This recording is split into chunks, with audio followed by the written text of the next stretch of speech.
Bonjour et bienvenue. Y a-t-il une ou plusieurs vérités? Comment savoir ce qui est vrai? Faut-il tout dire et tout montrer pour être vrai? N'est-ce pas prétentieux de la part de l'Église de dire qu'elle détient la vérité? Comment découvrir la vérité de Dieu?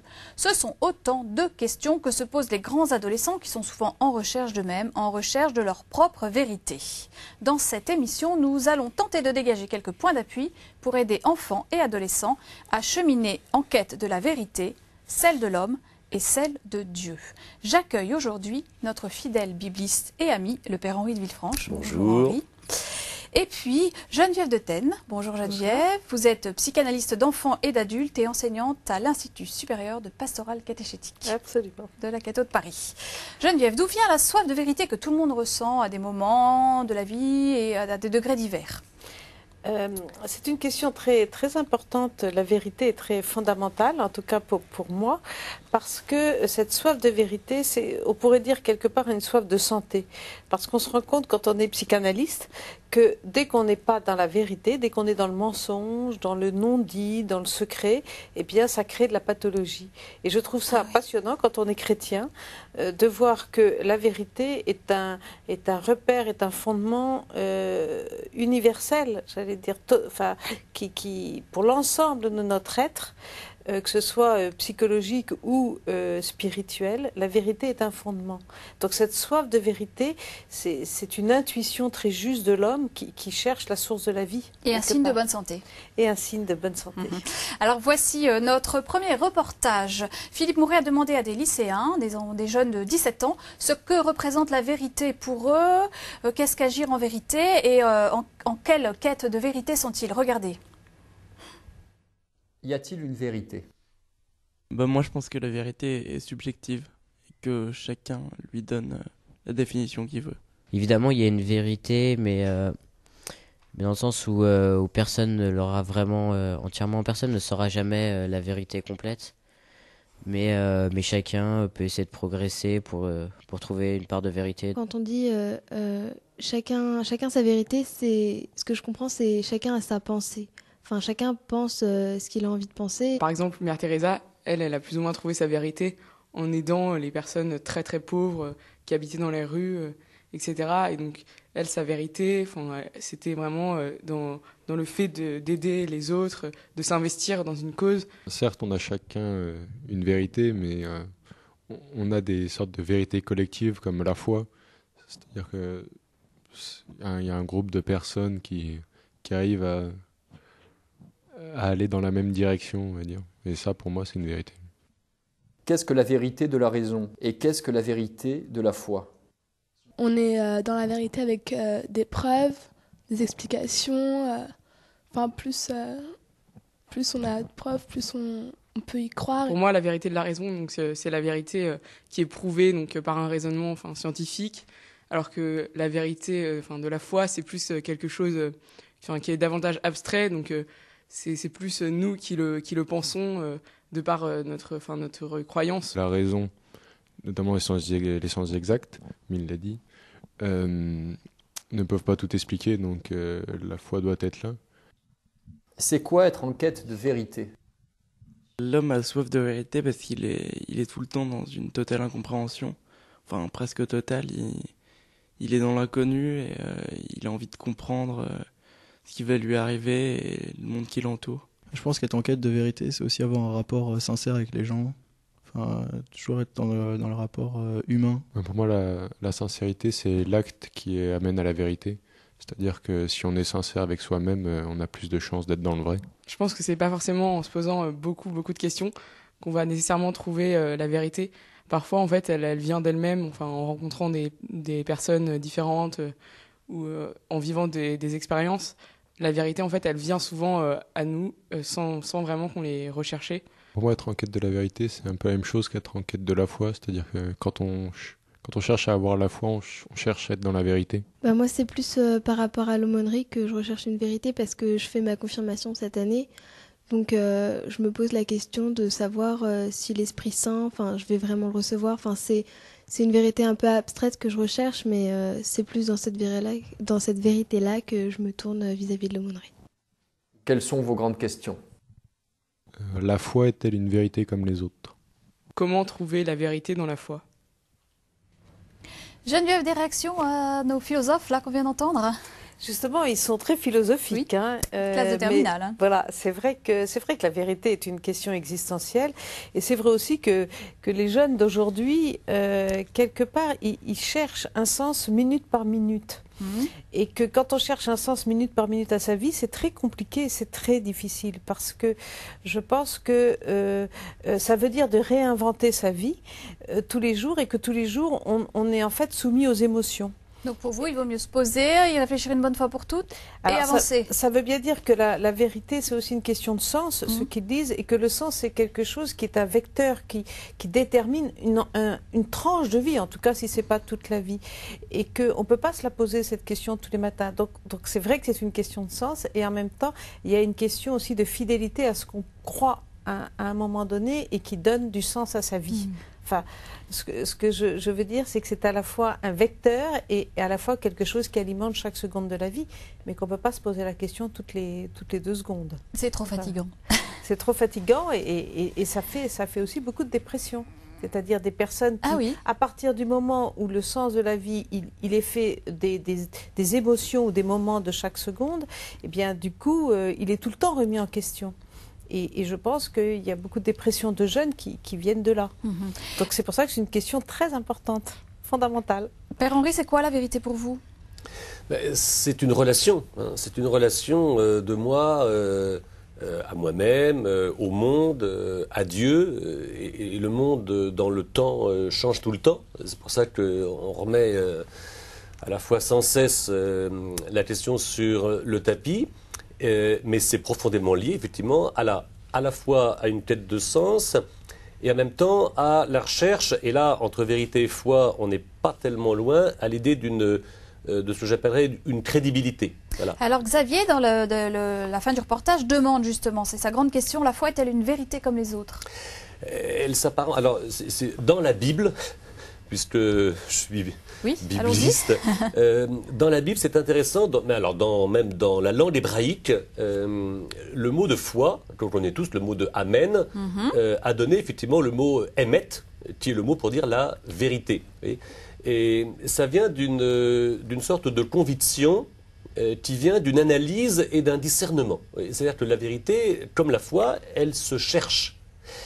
Et ce qu'on cherche profondément, me semble-t-il, c'est quelque chose de bon, de constructif, ou qui me construit et qui me met dans un rapport sain, aussi bien avec moi-même qu'avec le monde qui m'entoure ou les autres qui m'entourent. Alors quand vous dites qu'elle se cherche, ça veut dire que la vérité, elle précède l'homme, elle existe, et que l'homme a à la découvrir peu à peu, ou bien elle est à définir et à inventer par chacun, cette vérité? Moi je crois qu'elle est forcément relationnelle. Donc il y a... Alors on va bien dans les questions, dans les réactions des jeunes, il y a d'abord du je, et puis après il y a l'autre.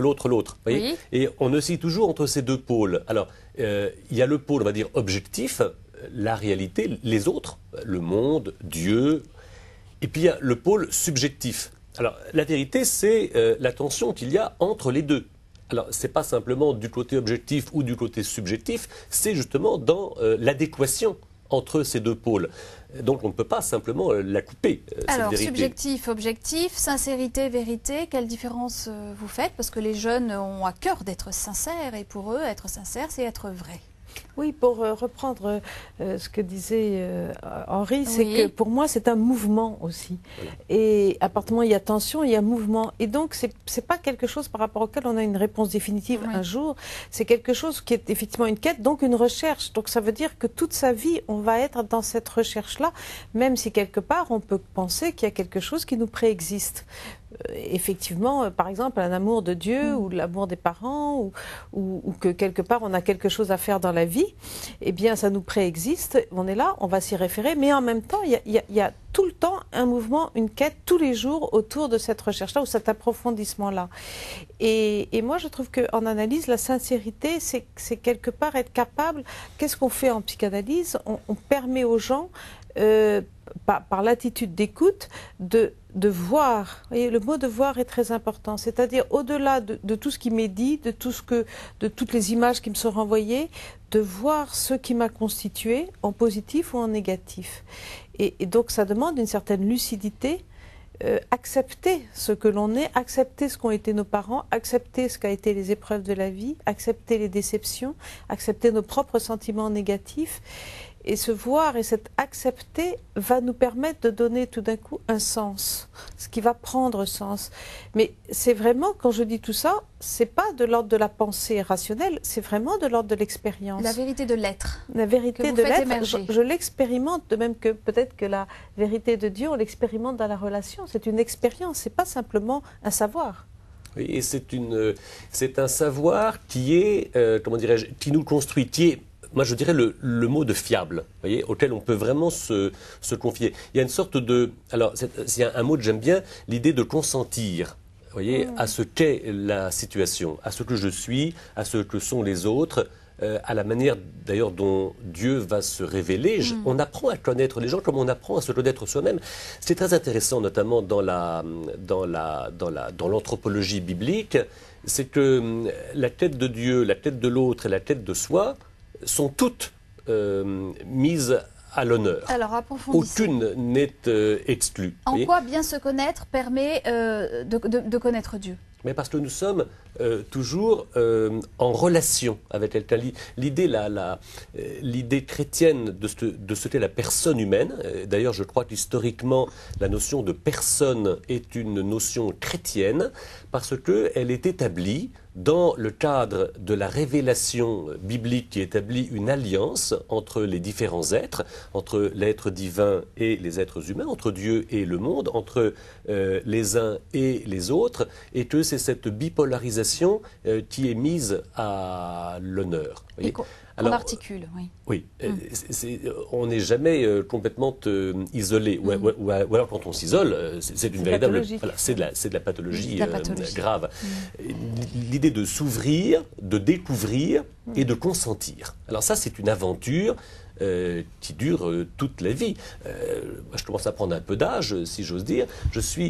Peut-être que j'imaginais, beaucoup plus jeune, qu'au bout d'un moment, voilà, on avait tout appris, et puis qu'après on allait gérer. Non, je suis stupéfait par les découvertes incessantes qui se font au fur et à mesure de ce que je croyais, de ce dont je croyais avoir fait le tour. Et que vous détricotez et que vous... Oui, et du coup ça m'encourage beaucoup. Oui, c'est un appel à explorer qui est infini. Ben, on ne s'ennuie jamais, si on consent à cette découverte. Alors par rapport au travail de l'éducation, comment on peut aider un enfant à faire émerger, à déployer la vérité de son être ? Alors, quand on parle de relation, moi je me disais que dans la psychanalyse, justement, ou dans l'éducation, la première chose, c'est d'être en relation avec soi-même. Et faire la vérité sur soi, c'est déjà être en relation avec soi-même et accepter toutes les parties de nous-mêmes.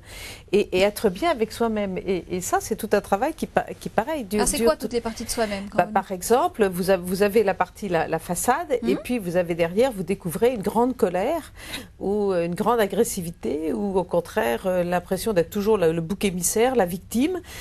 Toutes ces parties-là de vous qui se révèlent à travers l'analyse, c'est aussi de les accepter, c'est de les prendre en compte. Et d'unifier. Et de les unifier. Et dans l'éducation, pour moi, les parents ont ce rôle-là d'unifier les différentes facettes de leur enfant.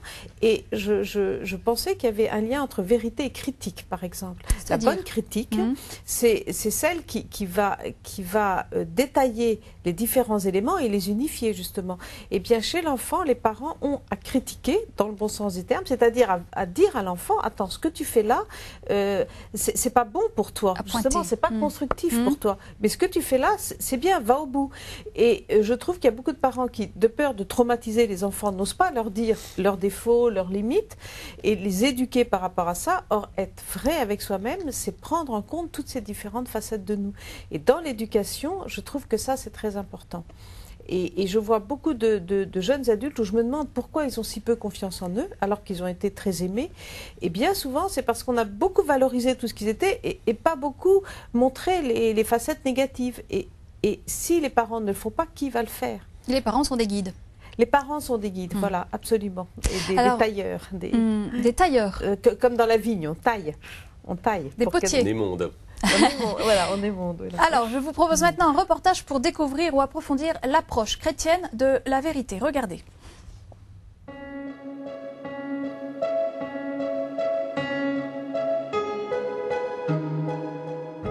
Dans le langage courant, une chose est vraie si elle correspond à la réalité.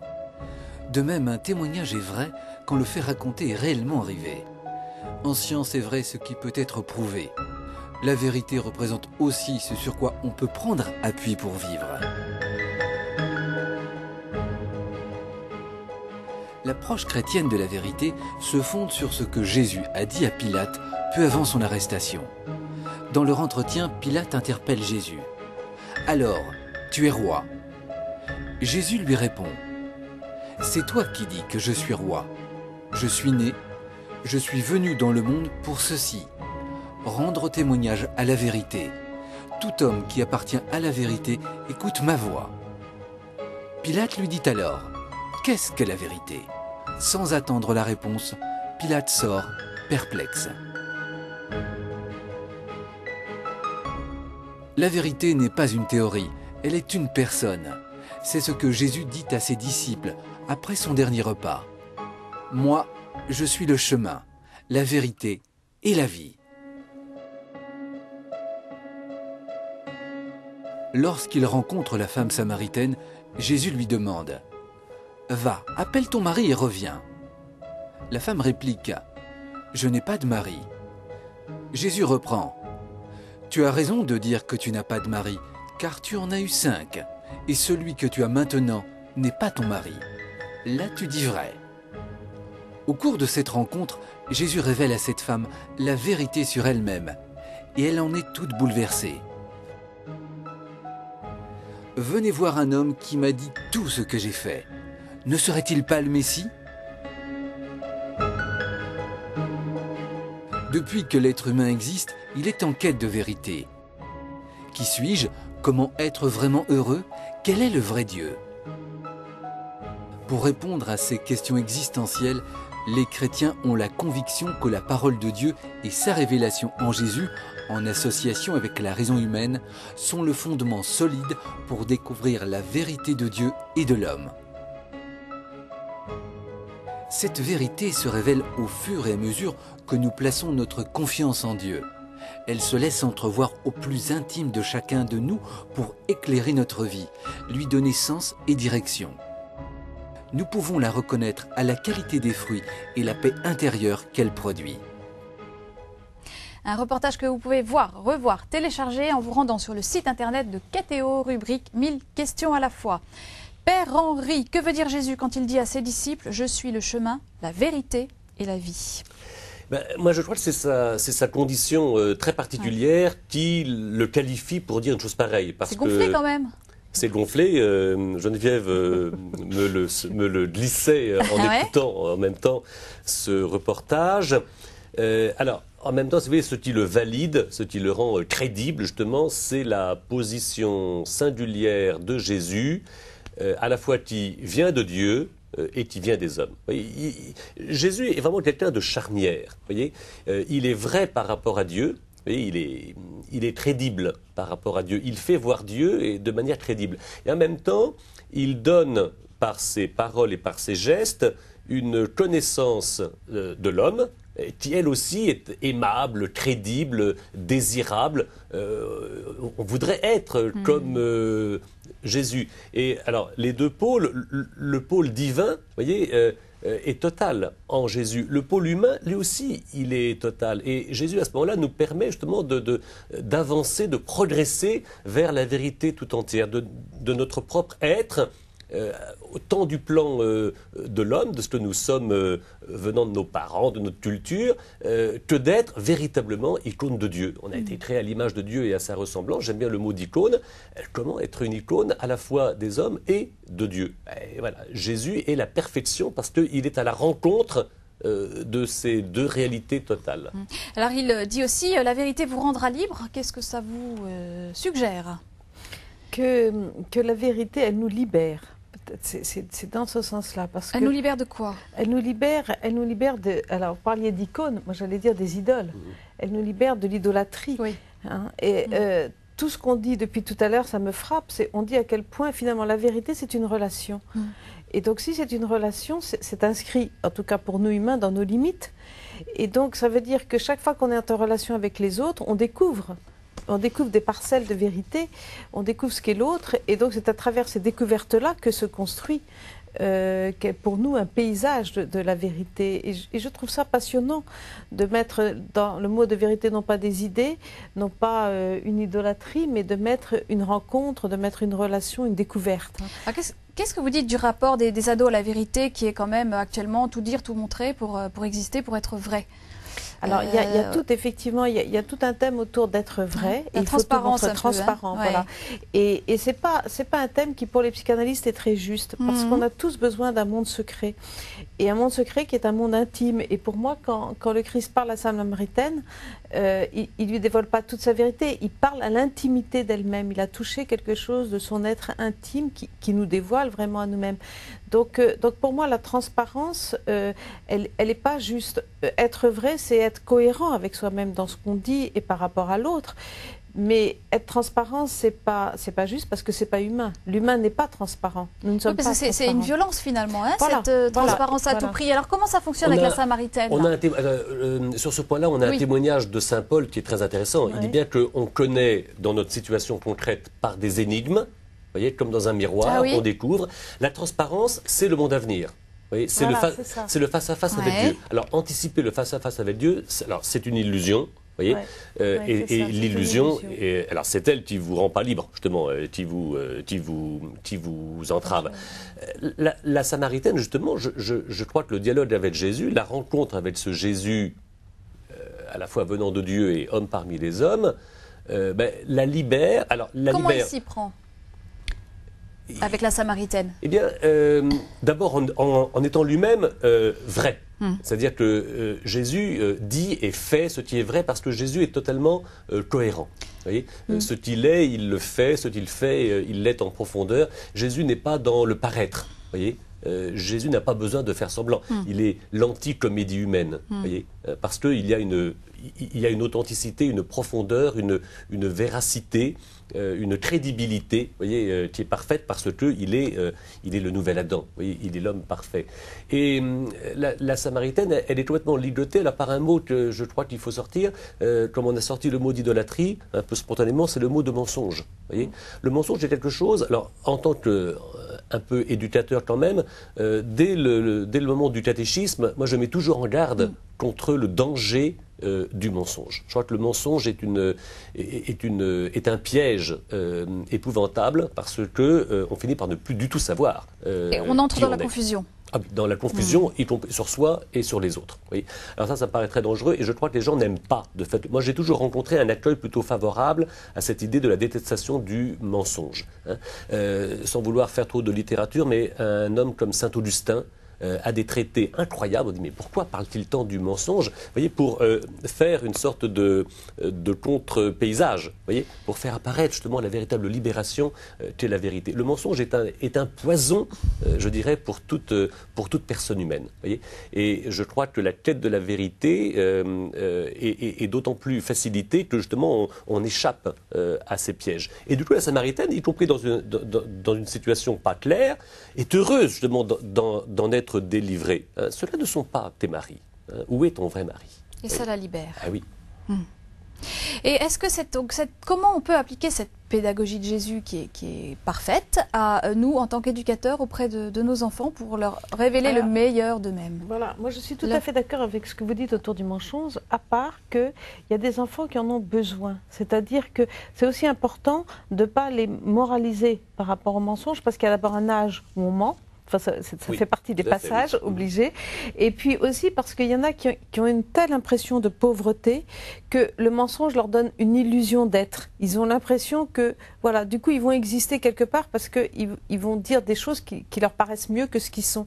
Et donc, cette pédagogie-là, enfin, la Samaritaine, elle peut accéder à la vérité parce que le mensonge... Enfin, le Christ est quand même debout devant elle, même si elle ment. Elle est considérée, même si elle ment. Elle existe, même si elle ment. Et donc, quelque part, que l'enfant, il ait le droit d'exister, même s'il ment. Qu'on l'humilie pas. Oui, bien sûr. Voilà, qu'on le respecte dans son mensonge, pour lui permettre d'accéder à la vérité et lui montrer que sa vérité elle est aussi belle que son mensonge, même mais mieux puisque c'est On va être lui. obligé de conclure. Voilà. Merci beaucoup. Oh là là. C'est la fin de notre émission. Pour aller plus loin, un livre à offrir aux adolescents à partir de 15 ans, La question interdite de Brunor. Au cours d'une traversée, c'est l'histoire de la baie du Mont-Saint-Michel. De jeunes se demandent si on peut savoir qui est le Christ. Et grâce à une rencontre inattendue, ils vont enquêter à travers l'histoire de l'Église depuis les premiers siècles. Et tout ça en bande dessinée. Père Henri, Geneviève, nous aurons le plaisir de nous retrouver la semaine prochaine pour chercher ensemble, attention, des éléments, une pédagogie pour parler d'un sujet difficile, pour parler de la mort avec les enfants. À la semaine prochaine. On y sera. Merci à vous d'avoir suivi cette émission que vous pouvez bien sûr revoir sur le site internet de KTO. N'hésitez pas à nous écrire à l'adresse qui s'affiche sur vos écrans, à nous faire part de vos réactions, de vos interrogations, de vos remarques. Je vous donne rendez-vous la semaine prochaine. Au revoir à tous.